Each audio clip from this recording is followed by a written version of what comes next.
Muy bien, hoy es 9 de febrero del año 2021 y vamos a continuar viendo el caso del ensamble canónico y vamos a comenzar a ver ya algunos ejemplos específicos sobre este ensamble. Antes yo quisiéramos un pequeño repaso de lo que es del resultado de la termodinámica macroscópica. Existen una serie de relaciones que se llaman relaciones de Maxwell, en las cuales tenemos nosotros que las expresiones diferenciales para los potenciales termodinámicos, energía interna, entalpía, energía libre de Helmholtz y energía libre de Gibbs, nos permiten escribir una serie de relaciones importantes de las cuales nosotros podemos deducir casi todas las expresiones termodinámicas, no solamente para las propiedades termodinámicas, sino que también para las propiedades calóricas, como ser las capacidades caloríficas, los módulos de compresibilidad diabática, módulos de compresibilidad isotérmica, etcétera. Entonces aquí tenemos estas relaciones, ¿verdad? Que son las relaciones de Maxwell, que salen de las expresiones diferenciales de todos los potenciales termodinámicos. En particular interesa esta que dice que la parcial de G respecto a T a presión constante es menos la entropía. Eso es porque, por la forma que tenemos acá, ¿verdad? G se considera una función de P y de T, y entonces esa es la expresión. Y la otra es que la parcial de G respecto a P a T es el volumen.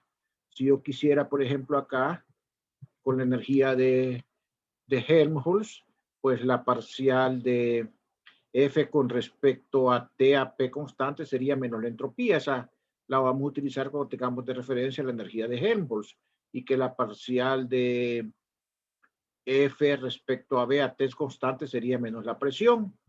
Eso ocurre cuando el sistema es un sistema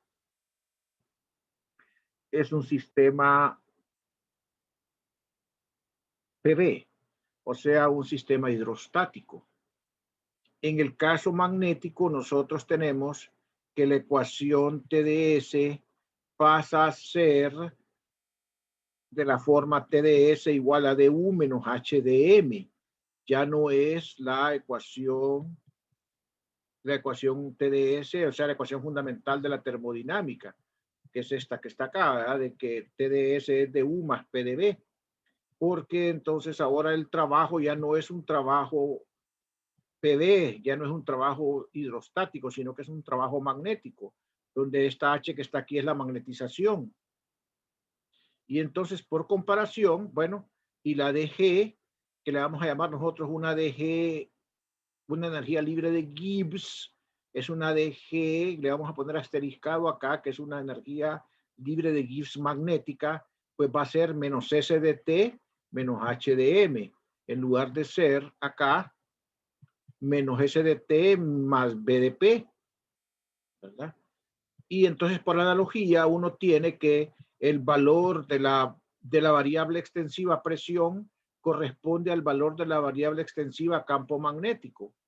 Y el valor de la variable, perdón, disculpe, corrijo.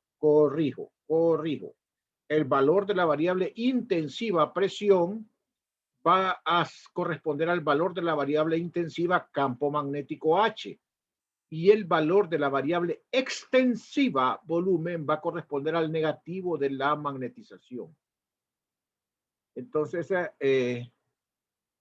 si nosotros tomamos por analogía, entonces ahora, en lugar de tener volumen, pues vamos a tener magnetización, y la magnetización va a ser menos la derivada parcial de la función de Gibbs magnética respecto a H a T constante, y la entropía va a ser menos la derivada parcial de la energía libre de Gibbs con respecto a la temperatura A en lugar de presión. Aquí entonces vamos a tener H constante. Corrijamos acá porque va a ser entonces a H constante. Entonces esas analogías son importantes, ¿verdad? Que las tomemos, ¿verdad?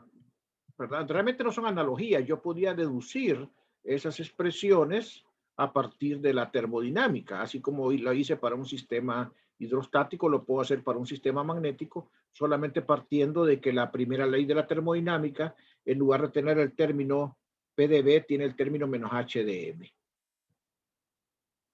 Entonces, eso es lo que quería comentarles antes de que iniciáramos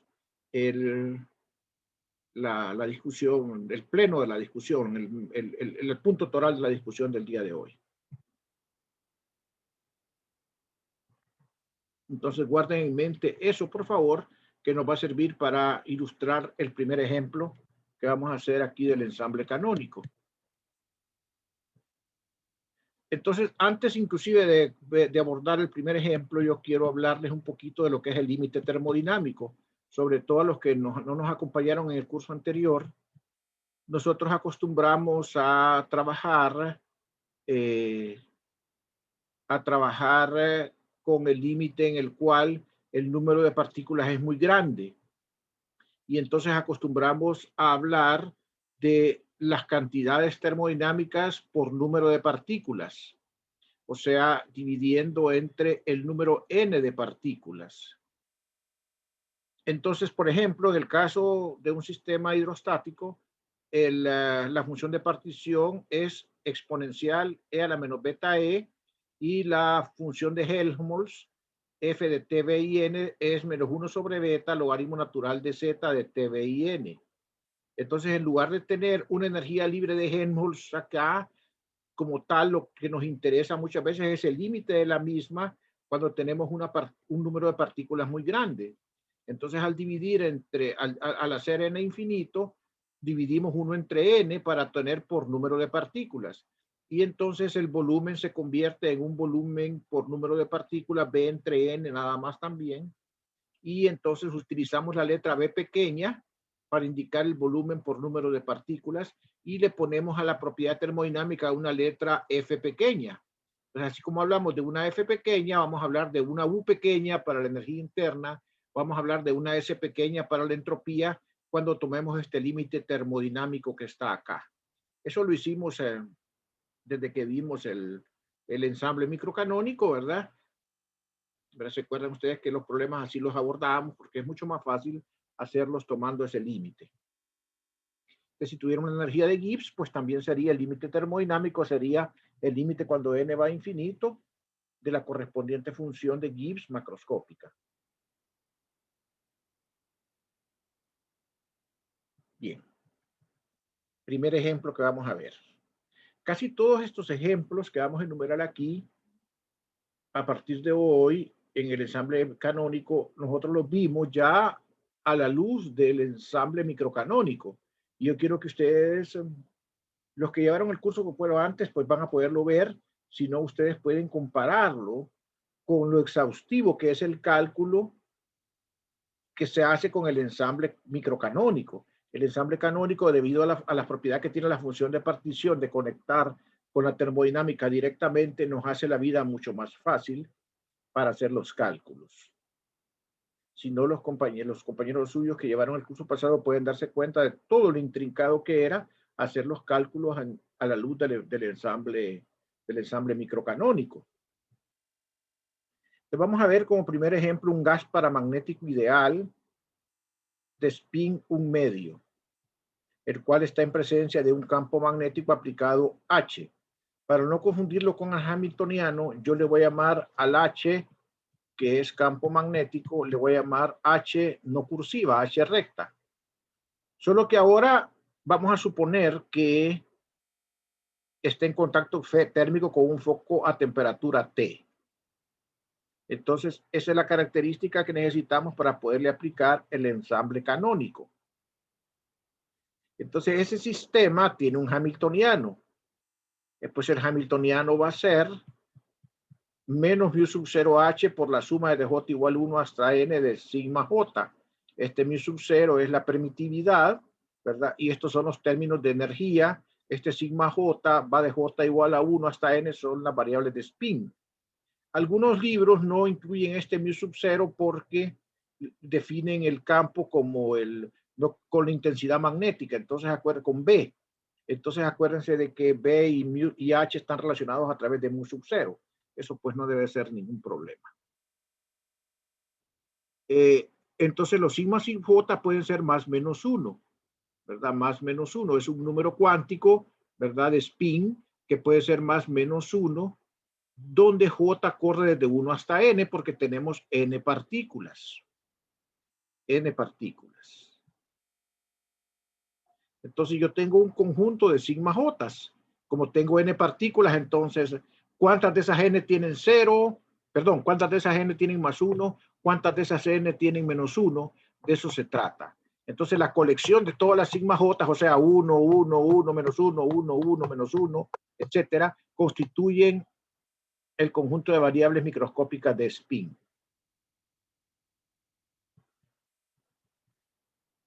La función de partición, entonces, es la suma, por definición, ¿verdad? Es la suma de la exponencial con los valores de la energía I. Acuérdense que como tenemos un sistema cuántico, en lugar de hacer una integral, vamos a hacer nosotros una suma.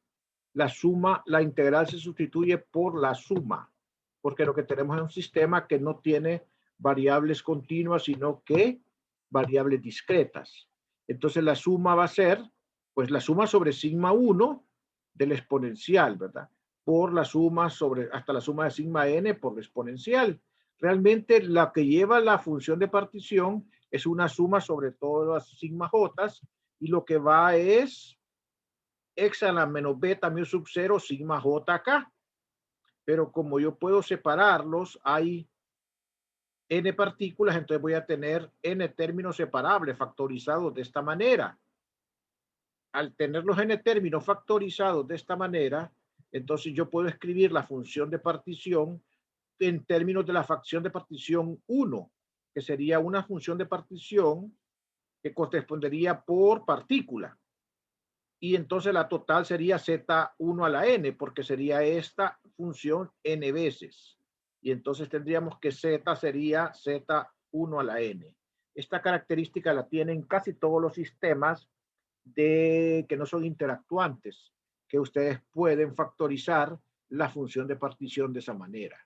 Entonces se vuelve sencillo porque el problema se concentra en calcular la función de partición de una partícula. Entonces ese Z1 sería la suma sobre sigma de E a la menos beta mu sub 0 H sigma.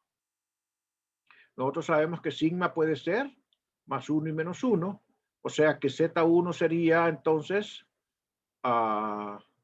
cuando es más 1 sería E a la X, cuando es menos 1 sería E a la menos X. Eso sería 2 veces el coseno hiperbólico de beta mu sub 0 H por la definición de coseno hiperbólico. Y entonces, nosotros lo que tenemos es lo siguiente, ¿verdad? Bueno, aquí me fui una sola vez, pero no importa. Z sería esto a la n, ¿de acuerdo? Z sería esto a la n.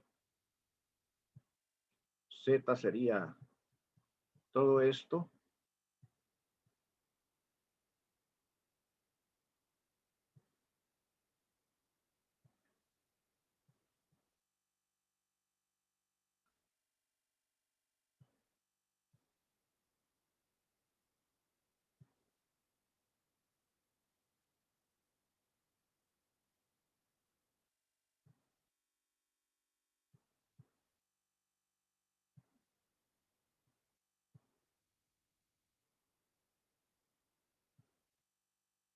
Todo esto a la n.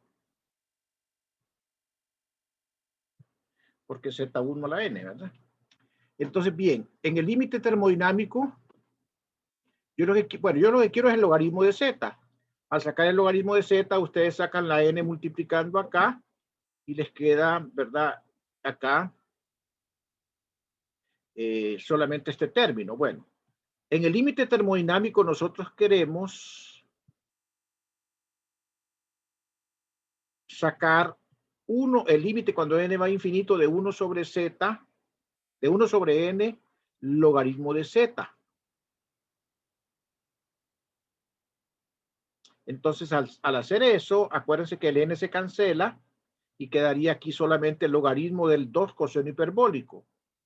El 1 sobre beta que ponemos acá es por el análogo que nosotros teníamos con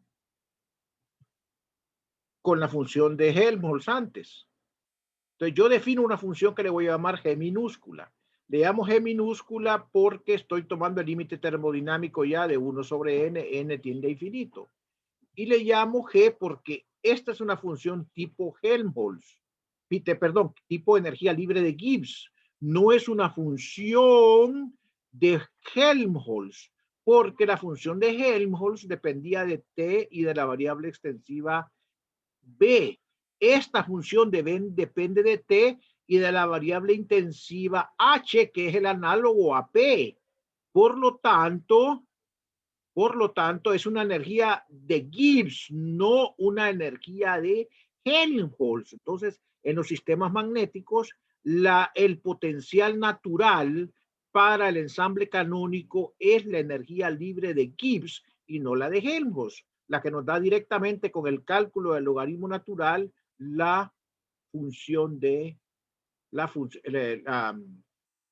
digamos, con la cual con el cálculo directo del logaritmo natural de la función de partición la obtenemos. Sería la energía libre de Gibbs y vendría dada por esta expresión.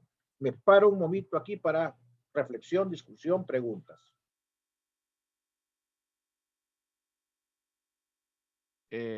Una pregunta tengo. Dígame. Ahí cuando pone Z1 y después está la sumatoria, la sumatoria, Sí, los índices que dice sigma más menos 1, es ¿cómo es correcto. que se interpreta así? O sea, es Sí, que... sí, es que acá usted tendría un término que sería E a la beta. Voy a ponerle X para hacerlo más fácil, para no escribir tanto. Aquí tendría, aquí cuando sigma es 1, tendría E a la X, ¿verdad? Ajá. E a la X. Y aquí tendría, entonces, más, cuando sigma es menos 1, E a la menos X. Y eso es 2 veces el coseno hiperbólico de X. Ajá. ¿Verdad? Acuérdense que sigma solo puede ser 1 y menos 1. O sea, solo tiene dos. Dos valores O sea, sigma. ah, Sí, lo que ocurre es que hay un montón de formas en las cuales las n partículas se pueden distribuir. Por ejemplo, que 50 tengan 1 y si son 100 partículas y 50 tengan menos 1, que 30 tengan 1, 70, etcétera, etcétera. Entonces, todas esas formas forman la colección de los sigma J. ¿Verdad? A eso se refiere con la colección de sigma J. Pero sigma como tal solo puede tener dos valores, más 1 y menos 1. ok. ¿Verdad? ¿Otra pregunta? Yo tengo una pregunta, profesor. Sí, dígame. Este caso del límite termodinámico solo se aplica porque está en la interacción con el campo magnético. No, desde antes, desde los sistemas PV lo venimos haciendo, ¿verdad? Porque vuelve fácil el cálculo a la hora de sacar el logaritmo. Nos quitamos esa n que generalmente aparece, que puede aparecer en los exponentes, ¿verdad? Entonces, siempre es útil hacerlo, ¿verdad? Hacer ese cálculo de límite termodinámico. Algunos libros no lo hacen, pero los libros modernos he visto yo que lo hacen siempre antemano porque nos evita problemas, ¿verdad? Siempre es mejor calcular las funciones termodinámicas en términos de las por partícula, ¿verdad? Entiendo. Ok, entonces ahí tendría usted la energía libre de Gibbs por partícula, ¿verdad? Ok. ¿Otra pregunta?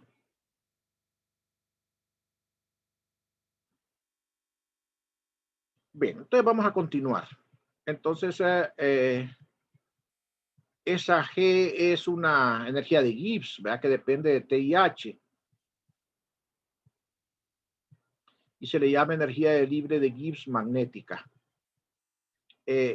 Analizando con los auxiliar 1 que teníamos antes, entonces yo tendría, si yo utilizo Gibbs, la entropía sale como menos la derivada parcial de la de Gibbs respecto a la temperatura a H constante. Y por lo tanto, la entropía por partícula sería la S chiquita, que sería S entre N, que sería menos la derivada parcial de la G chiquita respecto a T a H constante. Mire. ¿Verdad? Entonces, por eso les puse la analogía. Entonces, aquí viene el contacto con la termodinámica, ¿verdad?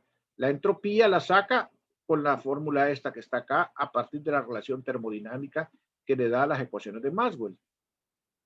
Solo que aquí va energía libre de Gibbs.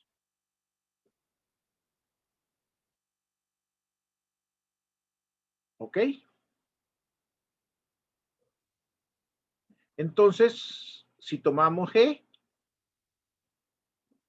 entonces esto sería menos la derivada parcial con respecto a T de menos 1 sobre beta, logaritmo natural de Z sobre N, todo esto a H constante. Acuérdense que G la definimos en el límite termodinámico de esta manera. Todo esto que está aquí entre las llaves es G, la G chiquita. Entonces la entropía sería menos esa cantidad que está ahí. Entonces ustedes vienen ahora y toman lo que es G, que es, ¿verdad? KT menos KT, logaritmo natural de 2 coseno hiperbólico. De mi sub 0H con respecto, y lo van a derivar respecto a T. Y entonces, a la hora de derivar, entonces les quedaría, bueno, aquí está escrita, miren, es menos KT, logaritmo natural de 2 coseno hiperbólico. Lo que van a derivar, y si ustedes lo hacen despacio, como si fuera un producto de funciones, entonces, a la hora de sacar el logaritmo, lo pueden separar en dos términos. No, perdone. Es la derivada de un producto. Entonces, la derivada del primer término, el signo menos por menos da más.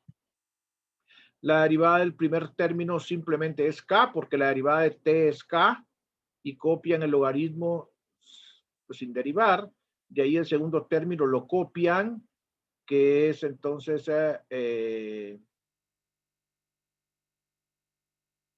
que olvidé ahí el KT, porque estoy derivando el otro, entonces tendría que poner un KT aquí, ¿verdad?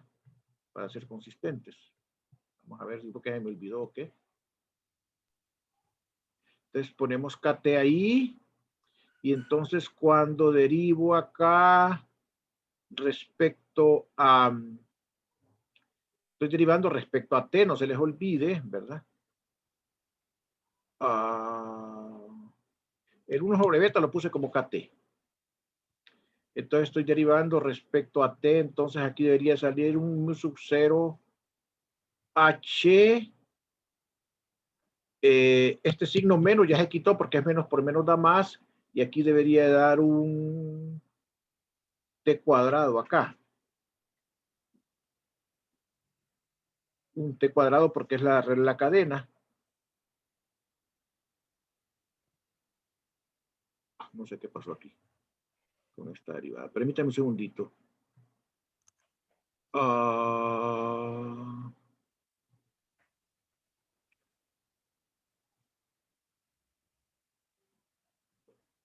ver.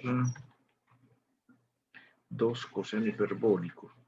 Estoy derivando respecto a T. El primer término es el primer término está bien. En el segundo término, bueno, para mí que debería ir un T cuadrado acá. Estoy derivando aquí 1 entre KT respecto a T. Y es 1 menos T cuadrado.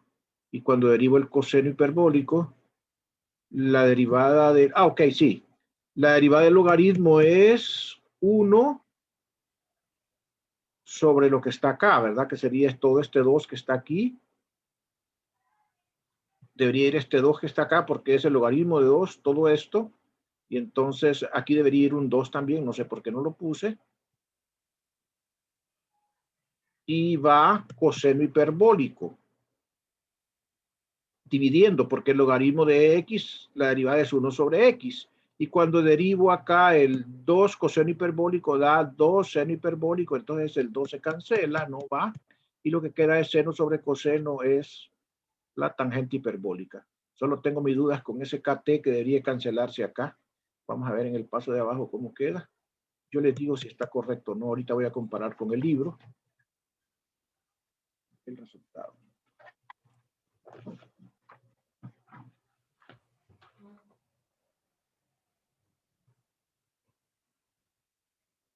El resultado para S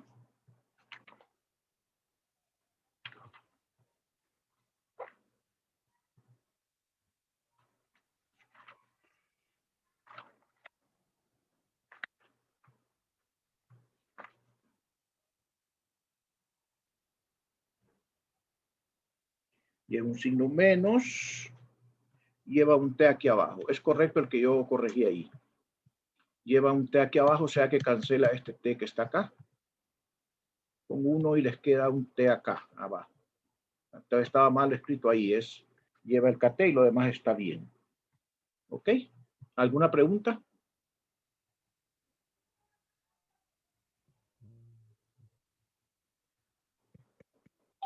Y esta sería la entropía por partícula, ¿verdad? Acuérdense que ya tomamos el límite termodinámico donde cancelamos el N con el 1 entre N.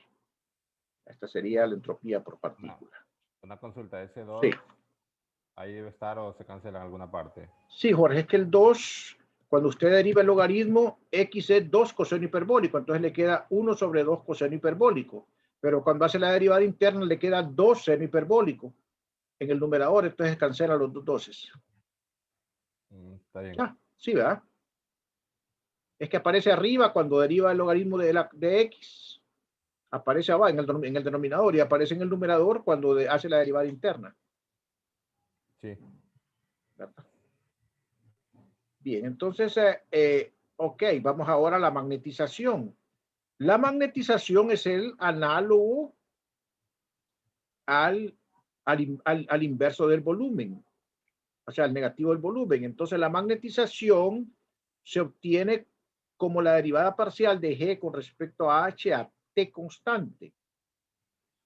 Pero como hablamos nosotros de una magnetización por partícula, entonces va a ser una M minúscula. Magnetización por partícula, como que si fuera un momento magnético. Esa magnetización por partícula, entonces va a ser el negativo, pero ya no de la derivada de la G grande, sino que la derivada de la G chiquita respecto a H a temperatura constante. Entonces, esta es la forma de encontrar la magnetización a partir de la función G. Y entonces, como ya tenemos G, ya aquí yo lo que hice fue que le quité eso del límite, ¿verdad? Y todo eso, le quité el N, y entonces lo que queda es menos KT por o sea, parcial con respecto a H de menos KT, logaritmo de 2 coseno hiperbólico, a T constante. Entonces ahora derivan respecto a H. Entonces solamente va a haber un término de derivada, porque la H solamente aparece aquí en esta expresión. Y entonces vamos a tener que esa derivada va a ser entonces a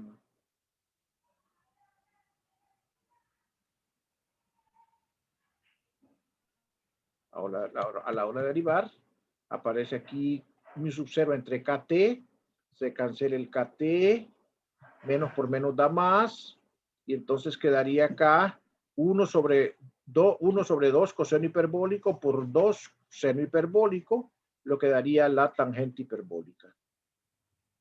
La tangente hiperbólica. Estos resultados ya los habíamos obtenido antes por el ensamble microcanónico y son exactamente los mismos.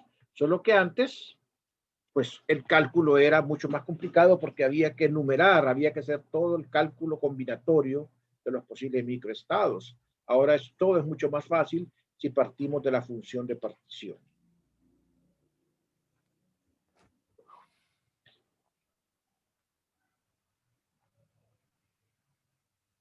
¿Verdad? Todo esto que yo estoy viendo acá son ejemplos típicos que se ven en un curso de mecánica estadística, ¿verdad? Entonces estamos siguiéndonos by the book con las cosas fundamentales que ustedes deben de aprender.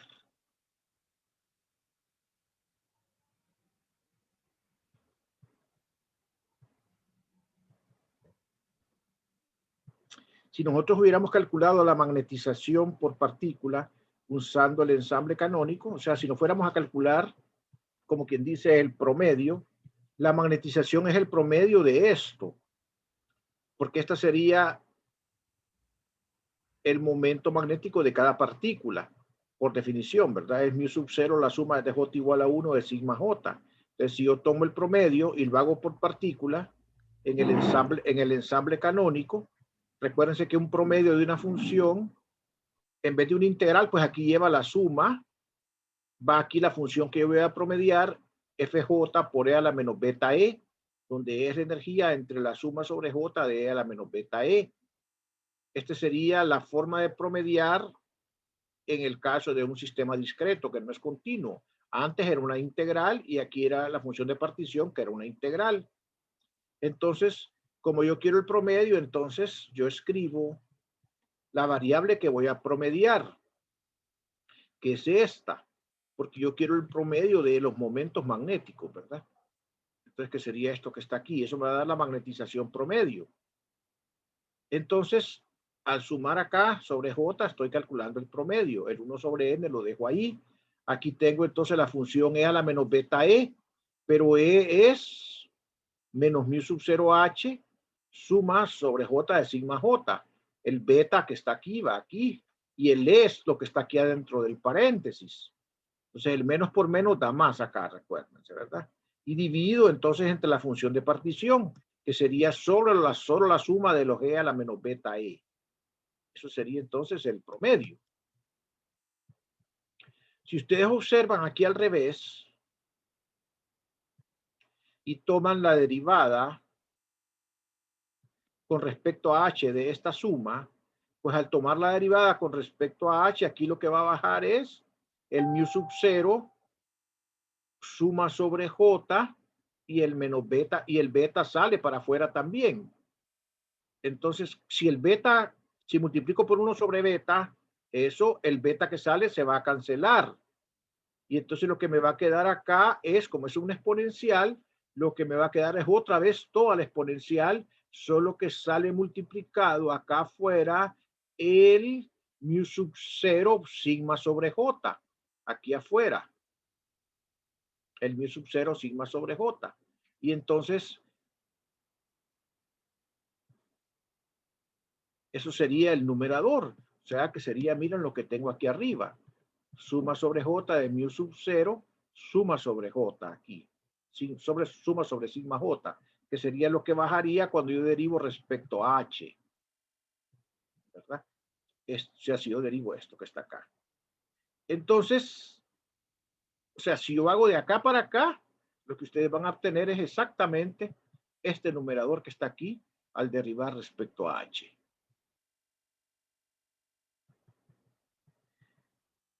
El beta lo multipliqué para casi cancelar y diera el mismo resultado. Entonces aquí escribo, solo copio la función de partición abajo, que ya la tenía escrita. Y entonces lo que puedo ver es que lo que tengo arriba es la función de partición. Y entonces lo que tengo es la función de partición respecto a H. Y abajo tengo la función de partición. Y eso nuevamente es, sacando el beta para afuera y el n, eso es nuevamente la derivada de un logaritmo. O sea que es la misma expresión que teníamos antes para calcular la magnetización, ¿verdad? La podemos calcular directamente de la función de partición. La misma que obtuvimos utilizando la fórmula de Gibbs. Voy a hacer una captura de pantalla y voy a conectarme en un minuto inmediatamente para que terminar la discusión aquí. Entonces me dan un chancecito, por favor.